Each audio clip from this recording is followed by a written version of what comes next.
Maiko kushaba urukura polisi yahanguta wa district ya Kisoro yahamyebi ari kugira ngo mu bahutara harimo mponjabirne mu zihanga rya Kongo. 18 passengers, of which 9 were males and 9 were females. These people had also 6 children within the vehicle. We have also established that the 3 of them were Ugandans and 15 were Congolese refugees who were staying in Rwamwanja. Kushaban nagira ngo butandweji yaretwaho kuvugisa kimama. Accident ejo cyagireta twashanga ngo umudriver yaba navuga aha speed nyingiho, so kwiyahiko mu konazi yayaza kutera mu brakes zazitacyo basa gukora, motoka yamuremerera yabasa kugitera umukona yo muhanda ugurukuruga Kagano Health Center niho yabasa kugwa.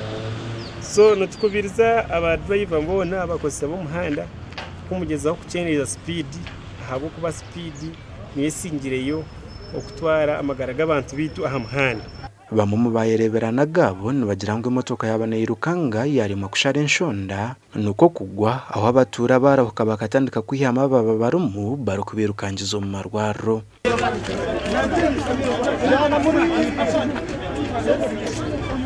Ne abantu n'abakosebwa bubinyo waliwo abamenyese bigere abalala basaze tetumanyo bamunawona naye nga wabadde tiwanaba wafudde naye nga babatute mu mbeere motoka yo nayo newedde babatute mu mbeere eri bubinyo none kugira ngo ikubitwe pikipiki aho nyine ikubita enkingo urutare abantu bose bavunaguritse imodoka yashizeho.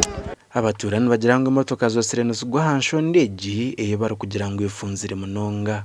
Tumaze twahaganyuramo abana tubamazemo tukuramo abandi ariko abandi bashishikaye amaguru gavunaguritse, so imodoka yarembye mbe babajanye mu rwaro Kisoro. Abahutara batwarwa mu rwaro rya St Francis Hospital hamwe na Kisoro Hospital, rero motoka yatwarwa ha polisi ya Kisoro ubwo polisi iri kugumiza muno kucyondoza gashakwa keta tuzarirwe kandi ko ariyo ndica fande.